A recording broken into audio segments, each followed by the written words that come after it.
E aí nós vamos ter a inauguração do capítulo 20 e 21. Então vamos lá, capítulo 20. Então a gente terminou a parte explanatória, nós vamos entrar na última fase, na última porção cronológica do livro. Vocês estão super guerreiros, hein? A gente vai terminar, nós não vamos dormir aqui hoje, aleluia. Essa é a última porção cronológica. Então nós tivemos, quais são as porções cronológicas? Selos, trombetas, bacias, e agora nós temos o milênio. A gente vai ver como funciona esse milênio, quanto tempo ele dura, e depois a gente vai entrar em mais uma porção explanatória que encaixa dentro do milênio. Versículo 1, capítulo 20. Então vi descer do céu um anjo que tinha a chave do abismo e uma grande cadeia na mão. Lembra que teve um outro anjo que havia caído do céu e lhe foi dada uma chave para abrir um abismo? Então agora esse daqui é um anjo que tem a chave, um anjo de Deus, que tem uma chave do abismo, onde ele vai aprisionar um certo ser. Ele já vem com as correntes na mão. 2, ele prendeu o dragão e a antiga serpente, que é o diabo e Satanás, para a gente não ter dúvida, e o amarrou por 1000 anos. Agora, para vocês que pensam que nós estamos no milênio, eu vos pergunto, Jesus não veio e não arrebatou ninguém, não ressuscitou ninguém, não transformou ninguém, nós está aqui ainda. Nós está aqui ainda envelhecendo, morrendo, sofrendo, e o Satanás corre solto fazendo tudo que ele quer na história da vida. Então, é o seguinte, gente, nós não estamos no milênio ainda, nós estamos pré-milênio. Jesus não voltou, o milênio vai ser inaugurado na vinda de Cristo. Eu estou sem cabeça, socorro, socorro.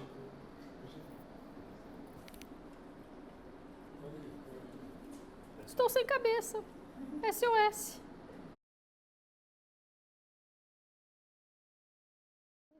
Fiquei preocupada.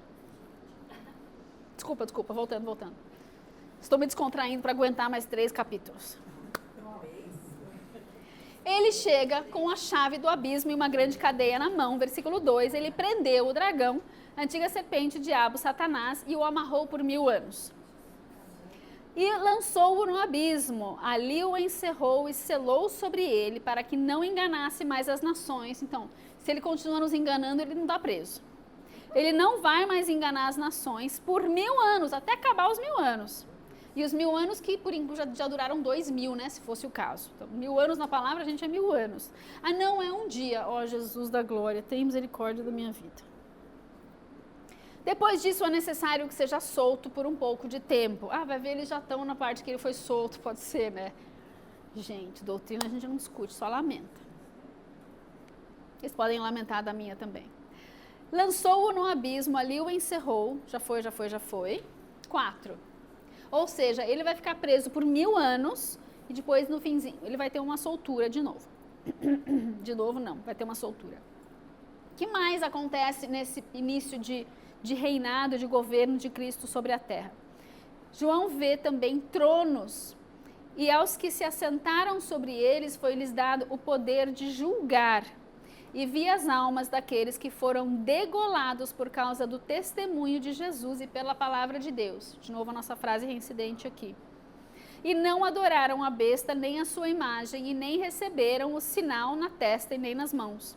Eles reviveram e reinaram com Cristo durante 1000 anos. Aí as pessoas vão me perguntar, só os mártires que morreram na grande tribulação vão reinar com Cristo por 1000 anos? Não. Esse texto tem que andar com todos os outros das cartas de Paulo, que fala que nós vamos reinar com Cristo também na ressurreição dos mortos, quando Jesus voltar, todo mundo sobe para reinar com Cristo e desce, sobe e desce para reinar com ele aqui. A gente também debate e discute e lê esses textos todos nos nossos outros seminários. Agora não vou lembrar qual que a gente fala disso.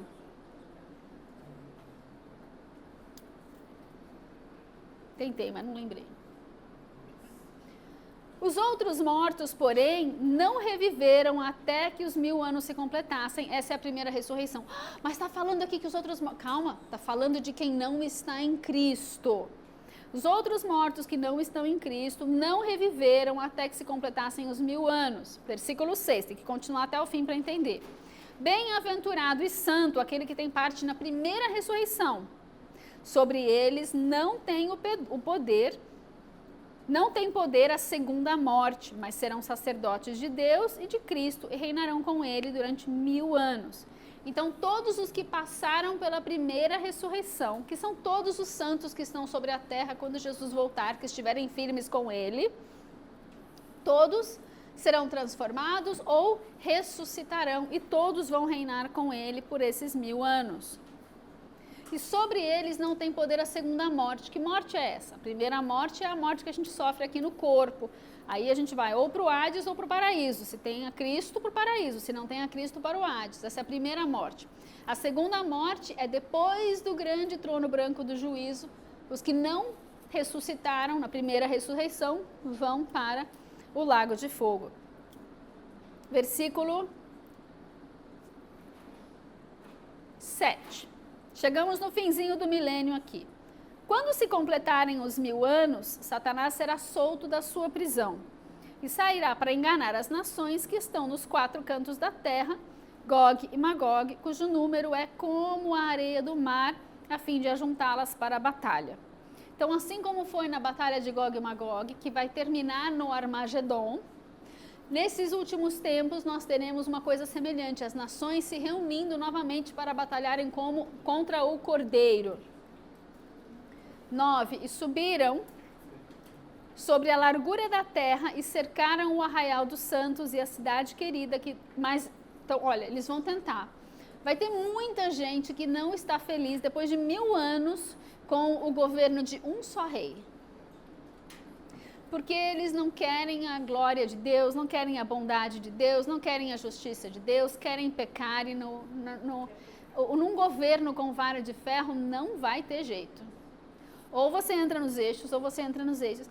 Ai, mas que ditador! Bem-vindo ao ditador que é perfeito amor e perfeita justiça. Você quer outro, fica com Lula. Faça a sua escolha.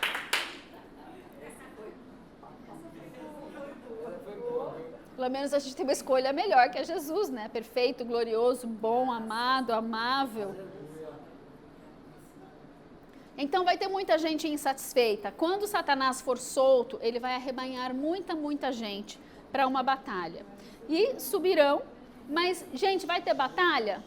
Não vai ter batalha, vai cair fogo do céu, vai consumir todo mundo. Então teve uma batalha do Armagedon, teve uma batalha por Jerusalém, teve uma batalha de Gog e Magog, que é a mesma batalha do Armagedon e por Jerusalém, mas aqui no fim dos 1000 anos não tem batalha. Então, se você for mestre e durante milênio estiver estudando e ensinando a palavra, lembre todo mundo no início e no fim da sua aula. Não vai ter batalha no fim, não adianta você se juntar com Satanás, ele vai ser solto, mas não se deixe enganar. Vocês não vão a lugar algum, tudo bem? Vocês estão entendendo? O final da história já está escrito? Ótimo. Vamos começar a nossa aula de hoje. Versículo 9, 10. 9. Mas desceu fogo do céu e os consumiu. E o diabo que os enganava foi lançado no lago de fogo e enxofre, onde estão a besta e o falso profeta. De dia e de noite serão atormentados para todo sempre. Amém. Então, olha, veja. O anticristo e o falso profeta inauguraram o lago de fogo antes de todo mundo, porque não aconteceu ainda o juízo do grande trono branco. Talvez por isso diga que eles foram lançados vivos, vamos dizer, vai? Difícil de entender, mas enfim. É tipo, Deus matou Gog lá no monte, aí ressuscita ele, pá, manda pro abismo, né? Manda pro lago de fogo. Por quê, gente? Porque todo mundo vai ressuscitar. Todos os mortos, ímpios e santos vão ter o seu dia da ressurreição. Tem a primeira ressurreição, que é quando Jesus voltar, e tem a segunda ressurreição, que é depois, para quem morreu depois. Quem não passou pela primeira ressurreição e está no Hades, vai direto para a segunda morte. Não tem a segunda tem a segunda ressurreição, que é só para ir para a morte do lago de fogo. Ou seja, todos seremos reunidos alma e espírito. Então, deixa eu voltar um pouquinho e recapitular. Quando o ímpio morre, ele vai para onde? Para o Hades. O corpo dele volta para o pó. Quando o santo morre, ele vai para o paraíso e o corpo dele volta para o pó. Quando o santo, na primeira ressurreição, ressuscita, o corpo dele que estava no pó junta com a alma dele e o espírito que estava no paraíso, e ele é glorificado, ele ressuscita, ele ganha um corpo novo que nem o de Jesus. Quando o ímpio que está no Hades, ele ressuscita para juntar com o seu corpo, ele vai ressuscitar e juntar no seu corpo e ir para o lago de fogo. Porque todos nós somos seres plenamente eternos. O espírito desses que estão no Hades voltou para Deus, mas o seu corpo vai junto com a sua alma para o lago de fogo. É a nossa alma que decide a eternidade de todo o nosso ser. Se a alma aceita Jesus, o Espírito nasce, o Espírito Santo vem, o corpo vai para a glória eternamente, aqui na terra, reina com Jesus eternamente. Se a pessoa não quer Jesus, ela morre, o Espírito volta para Deus, a sua alma quando ressuscitar, vai ter o seu corpo e a sua alma, vai tudo para o lago de fogo eternamente. Tudo bem? Então nós somos seres eternos no corpo, na alma e no espírito. Nada vai ficar no limbo. Tudo vai viver eternamente em algum lugar. E é o meu ser, o meu eu, as minhas escolhas, meus pensamentos, sentimentos, emoção, minha psique, quem eu sou, a Márcia, a pessoa que vai escolher para onde o corpo dela e a alma dela vão passar a eternidade. Tudo bem? É difícil de entender, mas alguns de vocês já ouviram 15 vezes, né? Cada seminário que alguém pergunta sobre a eternidade, a gente chega nesse tema. Eu sei que eu estou falando rápido, mas boa tarde a todo mundo que entrou. Eu tenho certeza que muita gente não chegou aqui na parte da tarde porque eu não mandei o link pessoalmente. Gente, vocês precisam aprender a mexer no YouTube. Ok, estamos quase no fim.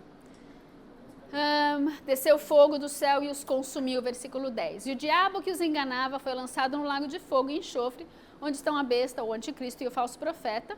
De dia e de noite serão atormentados para todo sempre. Agora vamos chegar na última parte cronológica de toda a nossa existência, de todas as profecias que existem na palavra. Então vi um grande trono branco e o que estava assentado sobre ele. Da presença dele fugiram a terra e o céu e não se achou lugar para eles. Na visão de João, ele vê esse trono e de repente tudo desaparece. Nada mais é importante aqui agora. E vi os mortos, os grandes, os pequenos, os que estavam diante do trono, e abriram-se os livros. Abriu-se outro livro, que é o livro da vida. Os mortos foram julgados pelas coisas que estavam escritas nos livros, segundo a sua fé, segundo a sua confissão, segundo o seu amor. Não, eles não são julgados pela fé, pela proclamação, porque eu fui lá e aceitei Jesus um dia. Eles são julgados pelas suas obras. Todos nós seremos julgados pelas nossas obras, é o que nós produzimos, os atos de justiça produzidos porque nós cremos em Cristo ou não cremos em Cristo. 13. O mar entregou os mortos que nele havia, e a morte e o além deram os mortos que neles havia, e foram julgados cada um segundo as suas obras. Então a morte e o Hades foram lançados no lago de fogo, e essa é a segunda morte. E todo aquele que não foi achado inscrito no livro da vida foi lançado no lago de fogo. E aqui termina toda a história da humanidade com o plano da redenção de 7.000 anos. Desde a queda de Adão até o fim do milênio serão 7.000 anos de história. E agora a gente vai entrar no capítulo 21, que é um capítulo explanatório que se encaixa dentro do capítulo 20. O capítulo 21 e o capítulo 22 nos mostram como é a vida na Terra, como é a Nova Jerusalém que vai estar dentro desse momento de milênio. Eu sei que é uma visão bem diferente do que a gente está acostumado a ver. Muita gente diz que essa parte do capítulo 21 e 22 são o 8º milênio já. Eu creio que a Bíblia não fala nada quase, se é que fala alguma coisa sobre o 8º milênio. Vamos ver se a gente consegue entrar entender isso. Capítulo 21, todo mundo pronto para os últimos dois? Aleluia! Meus pés agradecem, a minha voz também. 21:1. Eu esqueço de vez em quando que eu estou na frente das câmeras. Que coisa. Ufa. Então eu vi um novo céu e uma nova terra, pois já o primeiro céu e a primeira terra passaram e o mar já não existe. Tá vendo? Não tem mais nada, mudou tudo, ok. Essa linguagem de novo céu e nova terra é igualzinha à linguagem de quando Paulo fala para nós em 1 Coríntios 5:17, que ele fala, eis que as coisas velhas já passaram, tudo se fez novo. É a mesmo linguajar aqui. Vi também a cidade santa, a Nova Jerusalém, que de Deus descia, ela desce do céu, ataviada como uma noiva para o seu noivo. Quem é a Nova Jerusalém? Pedras Vivas? Oi? Somos nós, certo? A igreja. A igreja subiu e ela não veio cavalgando com Jesus na sua vinda? Ela não veio para a batalha, desculpa, ela não subiu na vinda e aí ela não veio com ele na batalha, cavalgando com ele nos seus cavalos brancos? Ok. Então, a Nova Jerusalém desceu em algum momento entre a 7ª trombeta e as bacias. Já estava nesse processo. E ela já vem ataviada como uma noiva para o seu noivo. E eu vi uma grande voz vinda do trono que dizia, agora o tabernáculo de Deus está com os homens. Quem é o tabernáculo de Deus? Jesus. E ele é o santuário. É uma coisa dúplice, você não errou. Nós somos o tabernáculo de Deus e Jesus é o tabernáculo de Deus, porque nós estamos nele, que é o tabernáculo vivo, e ao mesmo tempo nós somos o templo do Espírito Santo. Então, o tabernáculo de Deus estar agora com os homens é Jesus estar governando aqui na terra, e Deus habitará com eles, e eles serão seu povo, e o próprio Deus estará com eles e será seu Deus. Isso está acontecendo no milênio. Deus enxugará de seus olhos toda lágrima. Depois do milênio não tem lágrima para enxugar. O problema foi a grande tribulação que gerou muita lágrima. Lembra lá na adoração dos que subiram da grande tribulação, que não ia mais ter choro, pranto, nada? Não haverá mais morte, nem pranto, nem clamor, nem dor, pois as primeiras coisas são passadas. Esse primeiras coisas são passadas é a mesma linguagem de as coisas já se passaram, eis que tudo se fez novo. Mas quando eu me converti e tudo se fez novo, o meu espírito nasceu de novo, o Santo Espírito veio habitar no meu espírito, mas eu continuo sendo eu. Ei, Márcia, é você ainda? Sim, mas agora eu tenho o espírito vivificado. Vai acontecer a mesma coisa com a terra no milênio. Essa terra, que é um novo céu e uma nova terra, é a restauração dessa terra. Ela passou por um batismo nas águas, ela vai passar por um batismo de fogo, com as bacias da fúria e tudo mais. Deus vai despoluir como é que fala? Purificar a terra pelo fogo. E aí tudo se fez novo. É uma nova criatura, entre aspas, uma nova terra. Mas é a mesma terra, não é outro planeta. Porque Deus não passou 1000 anos restaurando esse daqui para jogar ele no lago de fogo.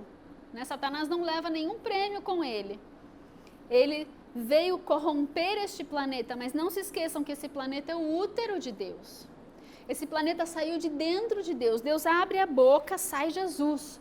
E ele vem, chega aqui, produz essa terra, e dessa terra o Pai vai colocar as suas mãos nesse útero para formar a humanidade.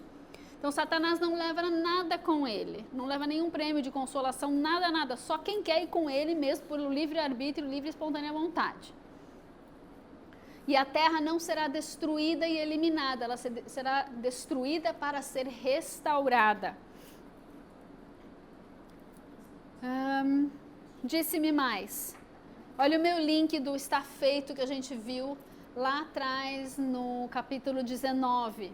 Naquela adoração das bodas do Cordeiro, nós vimos ele falar está feito.